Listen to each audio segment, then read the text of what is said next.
Juste avant, petit instant promotion, tu veux t'entraîner en dehors de tes entraînements pour progresser à ton rythme, atteindre tes objectifs sur le terrain. Je te présente le sponsor de la vidéo, c'est FPro. FPro, c'est une application créée par des entraîneurs de renommée mondiale et surtout, elle est certifiée par l'UFA. Cette application va te passer du niveau de Sergi Roberto à celui de la Yamal très facilement. L'application, elle est simple à utiliser. Tu vas progresser sur le terrain. Tu as un tapis qui est fourni avec l'application, un ballon. Ça te permet de t'entraîner sur tes contrôles, ta coordination, tes appuis, etc., etc. Tout ce qui te manque en fait pour devenir un crack. Et là, tu vas me dire, bah, j'ai pas de club, j'ai pas de coach, j'ai rien du tout. Eh bien, t'inquiète pas, t'as pas besoin de terrain ni de club, t'as juste à avoir le tapis, l'application et de la motivation. Il y a déjà plus de 140 000 utilisateurs dans plus de 80 pays dans le monde. Tu as des académies de grands clubs européens qui l'utilisent, le PSG, l'Inter de Miami, etc. Donc avec mon code promo Barça, vous avez moins 20% au niveau de réduction en cliquant sur le lien dans la description ou en commentaire épinglé. Je remercie FPro, le sponsor de la vidéo, pour tout ce soutien. Maintenant, on retourne au sujet. C'est parti pour la vidéo de la journée, j'espère que vous allez bien. N'hésitez pas à mettre un petit like pour soutenir le travail, c'est gratuit. Comme vous le savez, demain, match entre le FC Barcelone et Alaves à domicile, match à 16h15 je crois. Donc soyez là pour l'avant-match comme d'habitude en live sur Twitch ou sur YouTube, soyez là comme d'habitude. On va évoquer évidemment dans cette vidéo énormément de choses puisque Mundo Deportivo hier dans la nuit a sorti un article. Donc c'est Roger Torello, c'est le directeur adjoint donc de Mundo Deportivo, toujours plutôt bien informé. Donc on va en parler avec évidemment Hansi Flick en priorité. Hansi Flick et Deco qui auraient eu une réunion pour évoquer les prochains mercato. Alors, pour ceux qui n'étaient pas là en live hier, j'en ai parlé. L'une des priorités pour le FC Barcelone, en se renforçant, c'est le poste de latéral gauche. Et en ce sens, je vous ai dit hier en live qu'il y avait des contacts entre Alejandro Grimaldo, en tout cas son agence, et le FC Barcelone. De nouveaux contacts, parce que c'est la piste prioritaire à ce poste de latéral gauche. Maintenant, l'article de Mundo Deportivo, de quoi il nous parle? Eh bien, il nous explique que Hansi Flick et Deco, après une réunion plutôt fructueuse, ont exprimé des souhaits. Ils se sont mis d'accord sur les pistes pour l'été prochain. Donc 3 postes à renforcer en plus. C'est le poste de numéro 9, le poste de défenseur central gaucher et le poste d'ailier gauche. Donc dans l'article, on nous parle évidemment de plusieurs noms. Il y a plusieurs noms, par exemple en défense centrale gauche. Donc on va en parler. Il y a notamment le nom de Gonzalo Inácio, le joueur du Sporting. Il y a également Murillo, le Brésilien qui joue à Nottingham. Il y a Nico Schlotterbeck, il y a Marc Guéhi et il y a Benedetti, un joueur de Palmeiras que perso je connais pas assez, donc je vais pas m'exprimer. Mais en tout cas, ils ont bien compris qu'il fallait se renforcer à ce poste de défenseur central gaucher. Et ce qui est intéressant dans l'article, c'est qu'ils expriment que s'il y a du fair play au mois de janvier, le FC Barcelone n'écarte pas d'aller dès le mois de janvier sur le marché des transferts. Personnellement, ceux qui me suivent en live, je l'ai dit plusieurs fois, perso, j'y crois pas trop. Mais on verra s'il y a un départ de Marc-André Ter Stegen qui libère de la masse salariale, s'il y a des trucs un petit peu inattendus, ok. Mais en tout cas, ils ont bien compris qu'il fallait se renforcer à ce poste de défenseur central gauche. Mais j'ai envie de vous dire, il aura fallu du temps. Parce que quand tu perds Inigo Martinez, tu perds ton employé du mois. Tu perds le gars qui défensivement est le patron. Et donc, quand tu as un employé du mois, un employé qui systématiquement fait du bon travail, quand tu es une entreprise, qu'est-ce que tu fais? Tu essaies de le remplacer par quelqu'un de tout aussi compétent. Bah nous, on l'a pas fait. Nous, on l'a pas fait, on a fait le pari, et ça a été un pari infructueux, un pari qui n'a pas marché, parce que Christensen ne joue pas assez, et peut-être qu'il n'y a pas la confiance du coach, on ne sait pas. Araujo n'a pas le niveau, etc., etc. Donc je veux bien que beaucoup de gens disent Inigo Martinez, fallait le garder et tout. Ok, mais lui-même estimait que une saison comme il l'a fait l'année dernière, il n'allait pas en faire une autre. Donc il fallait absolument le remplacer. Et nous, on ne l'a pas fait. On est allé sur un pari qui n'a pas fonctionné. Donc maintenant, ils ont un petit peu enfin compris qu'il fallait se renforcer à ce poste de défenseur central gaucher, ce qui permettrait ainsi d'avoir un Koubarsi tout le temps défenseur central droitier, parce qu'il est meilleur à ce poste plutôt que sur le côté gauche. Vous l'avez vu contre Bilbao, quand il y a Gérard Martin à gauche et lui il se met à droite à la relance, c'est beaucoup mieux. Surtout qu'on a l'habitude des fameuses transversales d'un défenseur central gaucher vers Yamal. On le faisait systématiquement avec Inigo Martinez l'année dernière. Là, on ne le fait plus. On ne le fait plus, et forcément, l'impact du départ d'Inigo, en plus du leadership, eh bien, dans le jeu, il se ressent. Et donc, ça joue également sur l'aspect complet de l'effectif.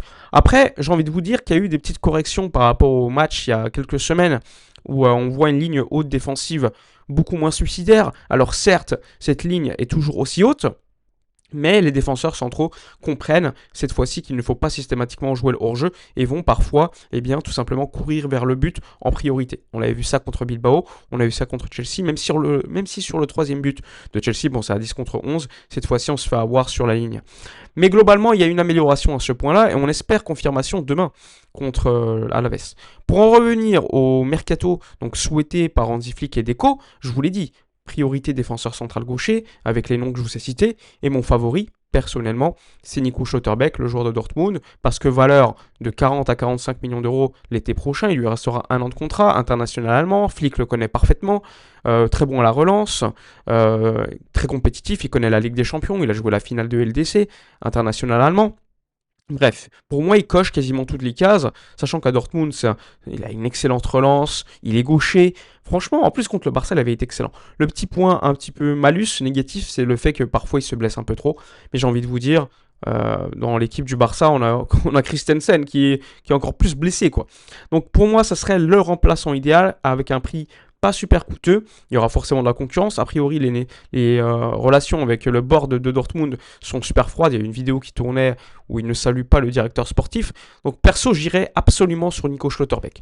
Après, il y a d'autres noms, Marc Guéhi de Crystal Palace, à voir si lui il bouge dès le mercato d'hiver, parce que s'il bouge le mercato d'hiver, pour 30 millions d'euros, c'est faisable. Maintenant, c'est un joueur qui est libre l'été prochain, qui priorise pour l'instant la première ligue. Donc on verra. Mais en tout cas, le Barça s'intéresse sur pas mal de centraux. Perso, moi, les noms ne me convainquent pas, à part Schlotterbeck. En tout cas, c'est mon avis, mon opinion. Je pense qu'un mec comme Murillo avait beaucoup de qualité, notamment l'année dernière. Cette année, c'est beaucoup plus compliqué, très cher, Première Ligue, etc. Perso, j'irais sur Schlotterbeck, international, beaucoup plus confirmé, habitude des gros matchs, gaucher, etc. Donc voilà pour mon choix. Ensuite, il parle d'un numéro 9. Un numéro 9, c'est quand même le choix de remplacer Robert Lewandowski. Un choix qui est compliqué parce que Lewandowski, on peut dire ce qu'on veut, mais garantit plus ou moins 30-35 buts par saison. L'année dernière, même un peu plus. C'est un joueur qui a un gros salaire, qui va te libérer, s'il part libre, 40 millions d'euros dans tes coûts annuels. Donc c'est beaucoup 40 millions d'euros. Et l'article parle beaucoup de Julian Alvarez. Bon, il faudra voir si c'est faisable, si l'Atlético accepte, sachant qu'ils ont un nouveau propriétaire majoritaire, même si c'est pas eux qui gèrent, c'est toujours Cerezo et Miguel Ángel Gil. Donc il faudra voir. Mais en tout cas, très cher, éventuellement un gros salaire, mais on verra. L'article parle aussi d'Harry Kane. Harry Kane qui, je le rappelle, clause de 65 millions d'euros. Mais pour qu'elle soit active, il faut que dès le mois de janvier, il explique qu'à la fin de la saison, il veuille quitter le Bayern. Mais également le fait qu'il lui restera 1 an de contrat s'il ne prolonge pas d'ici là en été prochain, post-Coupe du Monde. Donc là aussi, il y aura peut-être une possibilité si le joueur refuse de prolonger. J'en avais parlé sur une vidéo et en live, et sur Twitter, j'avais dit que le Bayern veut le prolonger, mais pour l'instant, il n'y a pas de discussion. Les discussions seront probablement au mois de janvier-février. En tout cas, il faudra suivre parce que le poste de numéro 9, c'est un poste archi important à Barcelone. Il faut un joueur qui nous garantisse des buts. Et ça coûte cher. Donc l'article parle en priorité de Julian Alvarez, puis de Harry Kane. Pour l'instant, les autres noms ne sont pas cités. Donc pour faire simple, central gaucher, numéro 9, et ensuite l'article parle d'un ailier gauche. Et l'ailier gauche, dans l'article, on parle de Rashford, tout simplement. On nous dit que Rashford, si il fait une bonne saison, compte tenu du coût, on parle de 30 millions d'euros pour le transfert, il pourrait rester. Mais maintenant, la décision n'a pas encore été prise et le club estime qu'il va falloir attendre, patienter et prendre une décision beaucoup plus tard de la saison. Donc on verra. On verra en tout cas. Je pense que les priorités sont intéressantes. Moi, il me manque peut-être un poste. C'est le poste de latéral droit. Mais j'ai bien compris que ce n'était pas la priorité pour le FC Barcelone qui préfère se renforcer à d'autres postes avant. Le numéro 9, le défenseur central gaucher, le latéral gauche avec Grimaldo qui est donc le favori. Et donc logiquement, malheureusement peut-être pour certains, le latéral droit avec Koundé qui est en ultra difficulté, mais on ne sait jamais, peut-être que dans 1 semaine, 2 semaines, 3 semaines, il sera enfin à son niveau. Eric Garcia peut également faire le travail, donc ils estiment que c'est pas la priorité. Alors peut-être oui, il faut se renforcer. D'ailleurs, il y a un article de Fernando Polo qui était sorti qui expliquait que les 2 ailes, les 2 postes de latéraux, ils sont déçus par rapport à ça cette saison.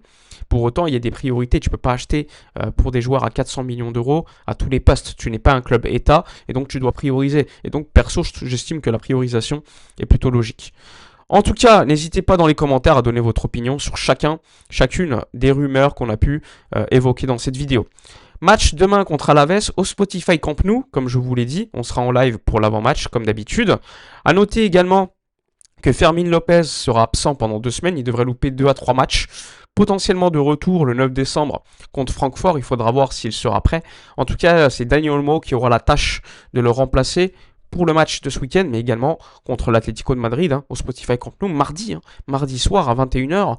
Match choc en avance, parce que normalement le match devait se dérouler en janvier, mais comme il y a la Supercoupe d'Espagne, ça a été avancé. Match choc, Pedri qui sera de retour pour le match contre Alaves ce week-end, probablement pour jouer une vingtaine de minutes. Maintenant, il faudra voir l'état physique de certains, parce que là, c'est les moments clés. Les moments clés, les gros matchs. On en a joué, on en a perdu énormément cette saison, quasiment tous. J'estime que Newcastle, c'était un gros match parce que c'est à l'extérieur. Sinon, tous les autres, on les a perdus. Et là, tu affrontes l'Atlético à domicile. C'est le bon moment, tu es à domicile pour taper le point sur la table et montrer que c'était juste des accidents, que les retours de blessures vont beaucoup aider. Rafinha, Joan Garcia, Pedri, etc. Voilà pour faire simple pour la vidéo de la journée. N'hésitez pas dans l'espace commentaire à donner votre avis, à liker, commenter, partager, à vous abonner et si vous voulez me soutenir un peu plus, tapez sur le bouton rejoindre en dessous de la vidéo pour avoir les vidéos en avance et avoir des dédicaces. Bon, je vous remercie les gars, on se retrouve en live demain avant le match et d'ici là, comme d'habitude, portez-vous bien.